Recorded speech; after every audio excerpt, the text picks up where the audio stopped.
Salut à tous, c'est Polo. Comment ça va aujourd'hui? Moi ça va plutôt bien. Écoutez, alors dans cette vidéo, je vais vous parler des nouveaux smartphones de Google. On oublie les Nexus, on passe aux Pixel.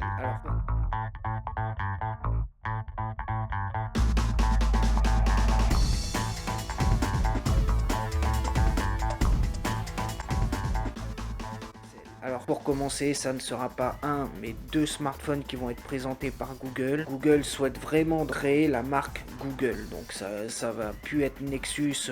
Nexus, c'était des smartphones produits par un tiers, donc une entreprise tiers, ça peut être HTC, Samsung, une entreprise, donc un fabricant de smartphones, qui arrivait chez Google. Google posait le logo Nexus dessus, et puis hop, il partait comme ça sous le nom Nexus. Donc sont apparus les Nexus 4, 5, Nexus 5X, 6P, enfin voilà. C'est des smartphones qui n'ont pas été fabriqués par Google, mais qui portent le nom de Google. Et qui ont la particularité, comme je le disais dans la vidéo d'avant, d'avoir les mises à jour avant tout le monde, vu qu'ils sont produits par Google. Là, ça va être la même chose, donc ils auront toujours les mises à jour avant tout le monde. Google veut faire fonctionner son matériel avec son logiciel en harmonie.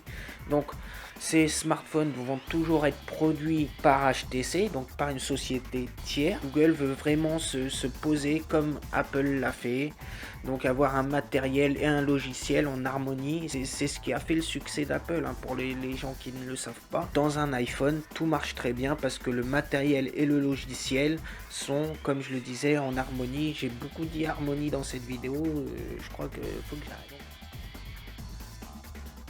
Donc comme je le disais, on va retrouver deux smartphones, le Google Pixel et le Google Pixel XL. Pixel XL, pas facile à dire. Pour le Google Pixel, le premier, on va retrouver une dalle Full HD AMOLED de 5 pouces avec à l'intérieur un Snapdragon 821. Il faut savoir que le Snapdragon 821 n'est encore sorti sous aucun smartphone, à part s'il y a le Xiaomi Mi 5 qui arrive avant les Google Pixel et Pixel XL. Putain, c'est pas compliqué pourtant, mais bon, c'est pas facile à dire. Donc, comme je le disais, le Snapdragon 821 couplé à 4 Go de RAM, c'est quand même correct, c'est la norme, on va dire. Maintenant, 4 Go de RAM, faut pas moins, faut pas plus non plus, faut pas trop comme le OnePlus 3 avec 6 Go, c'est idiot, ça sert à rien.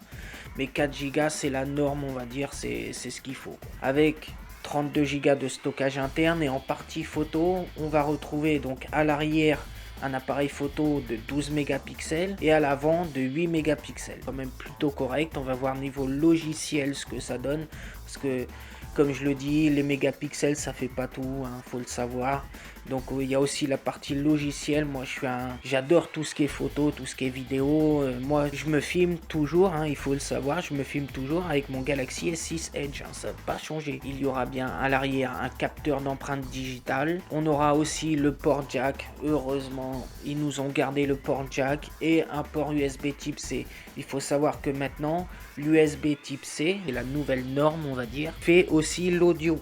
Donc ça fait peur, ça veut dire que tous les smartphones maintenant qui vont passer à l'USB type C peuvent enlever le port jack comme ils veulent. Là, Google, ce qu'ils ont fait, ils ont gardé les deux, l'USB type C et le jack. C'est une bonne nouvelle, c'est très bien. En 2016, hein, on a peur de perdre nos ports jack. Et donc sur ce, j'avais pas fini, sur le Pixel tout court, on retrouve une batterie de 2770 mAh. Donc là aussi c'est quand même une petite batterie pour ce que c'est. Pour son grand frère, le Google Pixel XL, il n'y a pas grand chose qui change à part l'écran qui passe de 5 pouces à 5,5 pouces. Donc ça va être toujours un écran AMOLED Quad HD, on oublie le Full HD 1080p, on passe au 1440p. Le Quad HD, comment dire, c'est entre la 4K et la Full HD. Donc on a toujours le même processeur, la même quantité de RAM, les mêmes appareils photo. Tout ce qui change, c'est la batterie aussi, qui passe à 3450 mAh, donc une plus grosse batterie quand même, conséquente. Et le stockage interne qui peut être soit de 32 Go, soit 128 Go.